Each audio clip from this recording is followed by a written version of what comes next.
నమస్తే, welcome back to our channel. మాజీ ముఖ్యమంత్రి పులివెందుల ఎమ్మెల్యే జగన్మోహన్ రెడ్డి గారు నెలకోసారి ప్రెస్ మీట్ పెట్టడం, ఆ ప్రెస్ మీట్లో ఏదో ఒక అంశం మీద మాట్లాడుతున్నప్పుడే ఆయన తెలుసో తెలియకో కొన్ని లీడ్స్ ఇవ్వడం, లీడ్స్ అంటే ఎలాగా ట్రోల్స్కి గురయ్యే విధంగా, అభాసు పాలయ్యే విధంగా కొన్ని లీడ్స్ ఇవ్వడం మనం చూస్తున్నాం. అయితే గడిచిన 2-3 నెలల్లో ఒక్కొక్క నెల ఒక్కొక్క అంశం టాపిక్ ఎత్తారు. ఒక 2-3 నెలల కిందట మావిగన్ అన్నారు, గత నెల ఫ్యాక్షన్ ఫ్యామిలీ అన్నారు, ఆ తర్వాత గొడ్డలకు సంబంధించినవి. మొత్తానికి ఆయన ప్రెస్ మీట్ల ద్వారానే ఆయన కొన్ని రకాల బిరుదులు, ఆ పార్టీకి కొన్ని రకాల పేర్లు కూడా ట్రోల్స్ అవుతున్నాయి. ఎట్లా గొడ్డలి పార్టీ అని కానీ, లేకపోతే ఫ్యాక్షన్కి సంబంధించి మీ తాతగారు మీ తండ్రి గారు ఏ కుటుంబాలని ఎలా చేశారని చెప్పి బీటెక్ రవి లాంటి వాళ్ళు కొంతమంది నాయకులు బహిర్గతంగానే మాట్లాడడం ఇవన్నీ చూసాం. అంటే కెలుక్కుంటున్నారు. అంటే ఇది సానుభూతి కోసం కెలుక్కుంటున్నారా, తెలియక తమ బండారం వాళ్ళే బయట పెట్టుకుంటున్నారా అనేది అక్కడ ఆయనకి స్క్రిప్ట్ మాట్లాడడానికి ఇచ్చిన వాళ్ళు చెప్పాలి. లేదంటే ఆ ఆలోచన విధానం కూడా లేకుండా ఏదో మాట్లాడేసి వాళ్ళకైనా ఉండాలి. అది సరే. ఇక్కడ మరొకసారి ప్రెస్ మీట్లో ఆయన చెప్పే కాన్సెప్ట్ ఏంటంటే, వచ్చే ఎన్నికలు మావిగన్కి అమరావతికి మధ్య జరగబోయే ఎన్నికలు అని చెప్పారు. సరే, మావిగన్ ఏంటి? అసలు 3 రాజధానులకే కట్టుబడి ఉన్నాం. ఎన్నికల్లో ఓడిపోయిన తర్వాత కూడా మాజీ మంత్రులైన అంబటి గారు కానీ, పేర్ని గారు కానీ సభా సమావేశాల్లో కార్యకర్తల్లో ఉండే చిట్చాట్లో కానీ మేము అదే 3 రాజధానులు కట్టుబడి ఉన్నాం, మా నాయకుడు చెప్పిందే వేదం అని కూడా మాట్లాడారు. 3 రాజధానులు అంటే ఏంటి? Visakhapatnam, Vijayawada, Kurnool, legislative, administrative, judiciary capital అని. సరే, ఎక్కడైనా ఏదైనా చిన్న ఇటుక ముక్క వేశారా? లేదా ఒక చిన్న కుర్చీ వేసుకుని కూర్చున్నారా? లేదే. ఆ తాడేపల్లి ప్యాలెస్లో, ఆ తాడేపల్లిలో అదే రూములో అదే ఛాంబరు, సెక్రటేరియట్ అంటే అదే ఛాంబరు, సీఎంఓ ఆఫీస్ అంటే అదే ఛాంబరు, ప్రెస్ మీట్ అంటే అదే ఛాంబరు, పార్టీ సమావేశం అంటే అదే ఛాంబరు, ఆఫీసర్స్తో మీటింగ్ అన్నా అదే ఛాంబరు. ఆ ఒక్క గదే. కెమెరా యాంగిల్ కూడా మారదు, ఇలాగే ఉంటుంది కెమెరా యాంగిల్. మీరు అబ్జర్వ్ చేయండి. ఈవెన్ సినిమా వాళ్ళు చిరంజీవి గారు, మహేష్ బాబు గారు లాంటి వాళ్ళు కలిసినప్పుడు కూడా అదే ఛాంబరు, వేరే ఛాంబరే లేదు. అదే సర్వం, అన్నిటికీ ఒకటే మంత్రం. సో అటువంటి వ్యక్తి విశాఖపట్నంలో ఒకసారి మీటింగ్ పెట్టు, విజయవాడలో ఒకసారి మీటింగ్ పెట్టు, కర్నూలులో ఒకసారి. ఎందుకు?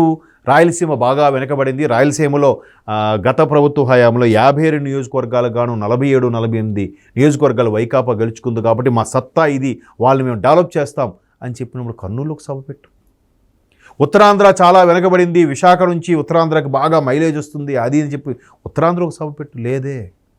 సరే, ఇప్పుడు మరొక్కసారి ఎన్నికల నినాదంగా తీసుకునే అంశం ఏంటంటే మావిగన్ వర్సెస్ అమరావతి. సరే, మావిగన్లో ఏవే ఉన్నాయి? మరి 3 రాజధానుల కాన్సెప్ట్ ఏంటి? ఇది గాలికి వదిలేసినట్టేనా? 3 రాజధానులకే కట్టుబడి ఉన్నాం అంటే ఒక వ్యక్తిని ద్వేషించి ఆ వ్యక్తి మీద ఊరికే ఏడుపులు పెడబొబ్బులు బూతులు తిట్టించి చేసిన ఒక్క వ్యక్తి మీద ఉన్న కక్షని యావత్ ప్రజలందరూ బాధపడేలాగా ఇబ్బంది పడేలా చేశారు. ఆ వ్యక్తి ఎవరు? చంద్రబాబు నాయుడు గారు పెట్టింది. అది ఎంత మంచిదని వద్దు, అదంతే. సో అలా చేసేసి మరలా ఇప్పుడు అమరావతికి జై కొట్టను అని చెబుతూనే ఇండైరెక్ట్గా అమరావతికి జై కొడుతున్నాడు. ఆయన తెలుసో తెలియదు, లేకపోతే script as it is follow అయిపోయాడేమో. అదేదో సినిమాలో స్క్రిప్ట్ మారిపోతుంది చూసారా? బలత్కారం అనే ఏదో స్నేహితుడు ఏదో సినిమాలో గౌరవించుకుంటున్నాం అనే పదంకి తీసి బలత్కరించుకోవడం అని పెడతారు. ఇంకా అదే చదివేస్తుంటాడు వాడు. మన ప్రిన్సిపాల్ గారు కాలేజీని బలత్కరించారు అని చదువుతాడు. అలాగే ఇక్కడ స్క్రిప్ట్ యాజ్ ఇట్ ఈజ్గా చదివిస్తారో ఏమో. మావిగన్ సరే, మచిలీపట్నం, విజయవాడ, గుంటూరు. మచిలీపట్నం కొంచెం అటు ఒక 56 కిలోమీటర్ల డిస్టెన్స్లో వెనక్కి ఉంది, తీర ప్రాంతం వైపు ఉంది. మరి విజయవాడ, గుంటూరు అమరావతిలో భాగాలేగా. విజయవాడలో కొంత కృష్ణా జిల్లాకి సంబంధించిన కొంత భాగం, గుంటూరు కొంత భాగం, అంతా కలిపే కదా అమరావతి. ఈవెన్ ఏదైతే ఈయన అమరావతికి వ్యతిరేక అన్నాడో అదే అమరావతిలోనే తాడేపల్లి కూడా ఉంది. ఎట్లా అసలు అంత పచ్చిగా ఎలా మాట్లాడేస్తారు సార్? నాకు అర్థం కాదు. పక్కన ఉన్న వాళ్ళు కూడా చప్పట్లు కొట్టి విజల్ వేసేవాళ్ళు. అంటే చిల్లరిస్తే ఎవరికైనా చప్పట్లు కొడతాం సార్, మాకు ప్యాకెట్ ఇస్తే ఎవరికైనా జేజాలు కొడతాం సార్ అనే కాన్సెప్ట్లో ఉంటారా? కనీసం ఆలోచించరా? మరి ఇప్పుడు ఉత్తరాంధ్ర ప్రజలకి, అటు రాయలసీమ ప్రజలకి ఏం సమాధానం చెప్తారు? మేము అదే మాట మీద నిలబడి ఉన్నాం కదా. మీరు కొత్తగా ఎత్తుకున్న నినాదంలో యాడైంది ఒక మచిలీపట్నమే. మా విజ్ఞాన్ మరి ఎలాగా ఇన్ని రోజులు 3 రాజధానులకే కట్టుబడి ఉన్న వ్యక్తి అప్పుడు గేర్ మార్చేశారే, ఎట్లా? అది ఏంటి వాళ్ళ ధైర్యం ఏంటి నాకు అర్థం అవ్వట్లేదండి అసలు. మీకు అర్థమైతే కామెంట్ రూపంలో చెప్పండి. ఏ 3 రాజధానులు అన్నాడు, అది లేదు. ఒక్క ఇటుక ముక్క కూడా ఎక్కడ పేర్చలేదు. పైపెచ్చు ఇవన్నీ కాదు అన్నట్టు మళ్ళీ ఇప్పుడు మావిగన్ అంట. కానీ ఇక్కడ మావిగన్ వల్ల కొంతమంది లబ్ధికి చేకూరుతుంది. వాళ్ళు ఎవరో తెలుసా? ఎవరైతే మంచి సరైన రీజన్ చెప్పి జంపు జలానీలు అవుదామనుకున్నారో వైకాపాలో కొంతమంది నాయకులు, వాళ్ళకి ఒక మంచి బాహుబలి లాంటి ఆయుధం దొరికింది. అబ్బా మావాడు మళ్ళీ మావిగన్ అన్నాడు రా. సో ఇప్పుడు ఉత్తరాంధ్ర వాళ్ళకి మంచి వెపన్. మావిగన్ అంటున్నాడు అంటే మా ఉత్తరాంధ్రకు మొండి చెయ్యి కాబట్టి మేము వద్దు. మేము ఇక్కడ లోకల్గా కూటమిలో ప్రభుత్వంతో టీడీపీ వాళ్ళతో జనసేనతో ఫుల్గా ఫైట్ చేస్తున్నాం, మావాడు వస్తే మళ్ళీ 3 రాజధానులు అంటాడు అని ఫైట్ చేస్తున్న కొద్దిమంది కార్యకర్తలు కూడా అన్నీ మూసుకొని సైలెంట్ అయిపోయారు. వీడు ఇంతేరా బాబు, ఏదో ఎవడు ఏదో మాట్లాడతాడు, ఇంకా మేము పోరాటం చేయలేకపోతున్నాం, ఇంకా స్ట్రగుల్ అవ్వలేకపోతున్నామని. ఆ రాయలసీమల పరిస్థితి కూడా అదే. అరే బాబు మీకు అప్పుడు అన్ని సీట్లు ఇచ్చి గెలిపించాము, ఏదో చేస్తావో వెలగబెడతావని, అది లేదు. ఇప్పుడు మొన్న మొత్తానికి ఊడ్చిపెట్టారు, అయినా మారట్లేదు నువ్వు. కేతిరెడ్డి లాంటి వాళ్ళైతే గట్టిగా అనలేక ఇండైరెక్ట్గా కూడా అంటున్నారు.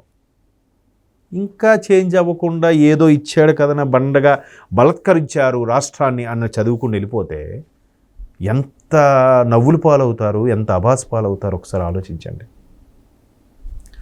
అంటే స్ట్రాటజీ ఉండొచ్చు, కానీ ఒకే స్ట్రాటజీ ఒకే స్టాండ్ బై ఉండాలి. ఏ అమరావతికి వ్యతిరేకము, మేము 3 రాజధానులు ఫిక్స్.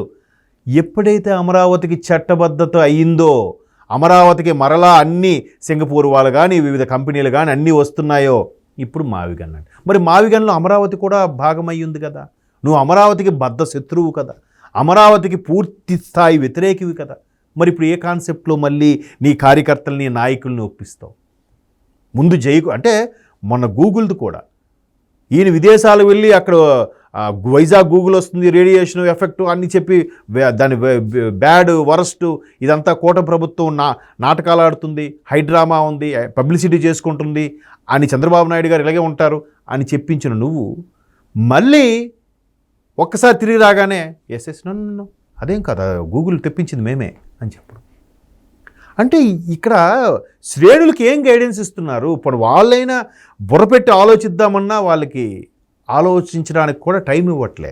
ఆలోచించుకొని మాట్లాడడానికి వాళ్ళు సొంతంగా స్క్రిప్ట్ రాసుకోవడానికి కూడా ఇవ్వట్లేదు. ఎందుకంటే వాళ్ళు ఏదో స్క్రిప్ట్ ప్రిపేర్ అయ్యి మైక్ ముందుకు వెళ్ళేసరికి వెనక నుంచి చెవులో ఇంకోటి చెప్తాడు, లేదు అన్న ఈ టాపిక్ మళ్ళీ మాట్లాడమన్నాను.